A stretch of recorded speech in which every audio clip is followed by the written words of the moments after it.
What is up, everybody? You know who I am, you know where you are, and you know we're talking basketball. Let's go! Let's go! Let's go! But what's the conversation of the day? That's the real question. And today, we're going to be talking about the best player in the world and possibly the greatest of all time, Kyle Lowry.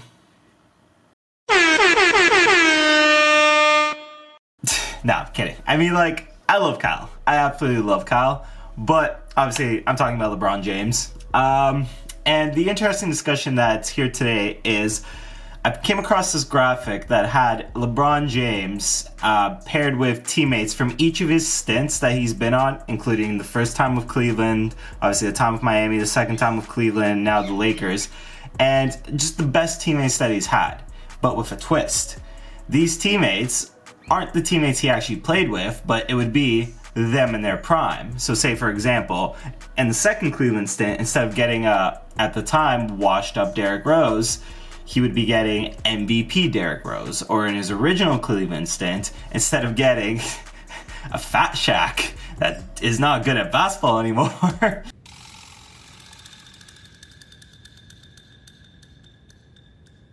Is he asleep? No. I'm pretty sure he's dead. He would be getting, prime Shaquille O'Neal. So from there, that really sparked a big discussion in my group chat that loves talking basketball. So I thought, why not rank these teams? But I'm not just going to rank these teams in these lineups based on the most talented, because that's boring. That's simple. That's not much of a discussion. What is a funner one is looking at how they would play together, the kinds of roles they would fill, and everything that goes with that, and which of these teams would actually be the most successful in hypothetical practice. The last thing I want to throw in here is that prime is kind of a really vague idea / concept for this context, so I thought I would narrow it down to one specific season for each player just to clear up confusion and make it easier to follow along. So without further ado, we are into it. So we're going to kick things off here at number 4 with the Los Angeles Lakers. And for each of these teams, I'll throw up these graphics that show you which specific version of the player that I'm talking about and some of the things that made them great that season. And for a couple of players, you'll have other seasons that you could replace or you can make an argument for. Like, for example, if Danny Green, his 2014-2015 season can be argued as lesser to his 2018-2019 season, and I wouldn't really fight you on something like that. And there's going to be a couple of players on here like that, but nonetheless, I picked the seasons that I picked for this discussion, and I'm moving forward with them. I am the law! But if you want to tell me otherwise, there's a comment section you can do with that. Anyways, from first glance, this Lakers team does have a lot of talent. Between LeBron in his prime, between AD in his prime, even though he's still in his prime, but nonetheless, AD's best season to date, and Dwight Howard in his prime, there's a lot of talent here. Even Rajon Rondo in his prime is an asset to most teams. So then why is this team last?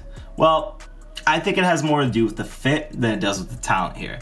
I think the first thing that really bugs me about this team is the poor spacing that I imagine we'd get out of it. Obviously, Dwight Howard is not a shooter. Rajon Rondo is not a shooter. Danny Green absolutely is, and Danny Green will snipe it from the perimeter.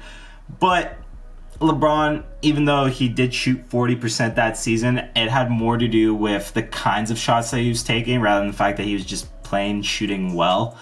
On top of which, AD is fine as a stretch 4. He's serviceable in that department, but obviously that's not necessarily the strength of his game. So I think the spacing would be a little off with this team, off enough to at least place them back here. The other thing I find is having Rajon Rondo and LeBron James in the same lineup here kind of takes away from each other, if you know what I mean.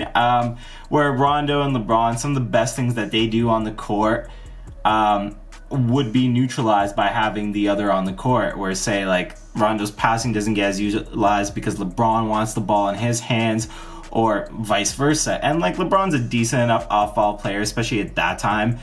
He was actually pretty damn good at making off-ball cuts to the basket. So it's not the worst fit in the world, but it's just, I think this team would be talented, but just compared to some of the other teams on this list, I think other teams' pieces go together a lot smoother than they would here, where you would have AD and LeBron and Dwight Howard and Rondo all fighting to like get buckets in the paint, so on and so forth. So up next on number 3, we have the Cavaliers' first stint for LeBron James.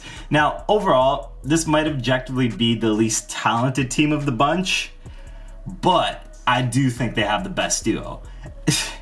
Shaquille O'Neal and LeBron James, both in their prime, playing together is a terrifying thought. Like, I think those guys just have play styles that mesh so well together in terms of LeBron's passing, Shaquille's finishing. Like, think about the pick and rolls between those guys. Hell, think about the fast breaks between those guys. These are two of the most just dominant forces we've ever seen in basketball. And on the same team together, it's nuts to think about how good that team would be, especially when I think they have some really good support pieces here in terms of the spacing. Spacing was one of the biggest reasons I knocked the Lakers down to number 4, and it's one of the biggest reasons why I think this Cavs team is elevated over that Lakers team, because I think between Mo Williams, between Danny Green, and between Antoine Jamison, you're spreading out the court really well for LeBron James and Shaquille O'Neal to be where they want and get the offense that they want. Number 2 is going to be a little controversial because I'm going to put the Cavaliers' second stint here. And I know what a lot of you might be thinking. Holy crap, that team is so talented. How could you have them at number 2? I have my reasons and I'll get to them in a second. In the meantime, like I always love to say, pitchforks away, damn it. So let's talk about the good. The good here is you have some incredible players on this team. You have MVP Derrick Rose. We obviously know what LeBron is. We have Kevin Love, who's actually 6th in MVP voting that year. Just think about that. Kevin Love, MVP. But the one I really want to talk about is one of the great forgotten seasons, I feel, in NBA history, which is Dwayne Wade's 08-09 campaign, where he was just setting multiple individual career highs just across the board. He was playing at such a ridiculously high level. That would be the one year that you could have made a case that Dwayne Wade should have had MVP, but just unfortunately the team around him was so bad that his record looked bad that it was tough to win that case in the long run. But I digress. Let's talk about the team as a whole. So, the pros of this team, I think, are kind of obvious. The backcourt is an insanely good tandem between MVP Rose and Dwayne Wade. Probably the best backcourt of the bunch here on the list. Actually, not probably. I don't think it's even that close. They're also very good defensively, obviously. Both tremendously athletic players. Dwayne Wade's obviously one of the best shot blocking guards of all time. Obviously, you have LeBron and you have Kevin Love. So the talent is there. And I think this would be a very good defensive team as well, despite Kevin Love's shortcomings. I've never thought Kevin Love is as bad on defensive end as people make him out to me, but he definitely lacks lateral quickness, which kind of limits him in that regard to a certain extent. Nonetheless, I think this would be a very good defensive team. So why are they number 2? Why are they not number 1? And what holds this team back? There's 2 things to me in particular that hold this team back, and it's kind of similar to the conversation with the Lakers, where the first thing I'm obviously going to talk about is spacing. Derrick Rose did not have a very good outside shot at this point in his career. Neither did Dwayne Wade. Obviously, we've talked about LeBron already. Tristan Thompson was not a shooter at that time. And Kevin Love is really your only reliable, consistent threat stretching the court. Pretty good seat, Kev. I expected to see you off in the corner.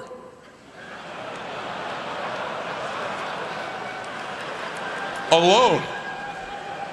Screaming, I'm open, I'm open, I'm open. So you already have the spacing kind of a little pushed in. And on top of that, Dwayne Wade, LeBron James, and Derrick Rose are all guys that need the ball in their hands to be dominant, I would say.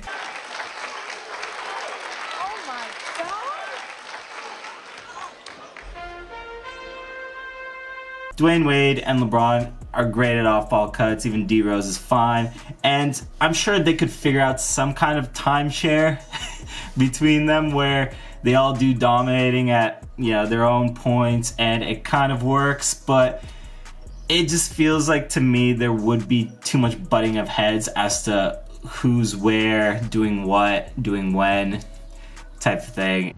Okay, that didn't really make sense, but you know what I'm trying to say. I just think in that regard, it's really hard to see an offense here that is as good as the team that's going to be at number 1, and I think that is my main reason for having the Cavs here at 2. Obviously, by process of elimination, you've figured out that the number 1 team on this list is the Miami Heat. So why Miami? Why are they number 1? And I think they are number 1 in particular because the fit. The fit here is perfect. This team is built for LeBron James to dominate. The shooting here is plenty, and the spacing allows for LeBron and Dwayne Wade as well to get to spots they like and gives them plenty of room to dominate. You have arguably the second greatest sharpshooter of all time in Ray Allen, beside a prime LeBron. Imagine with LeBron James' insane passive ability, with drawing the defense, and then as an outlet man, you have not just the Ray Allen that he had in Miami at the time, you have Ray Allen at the peak of his game.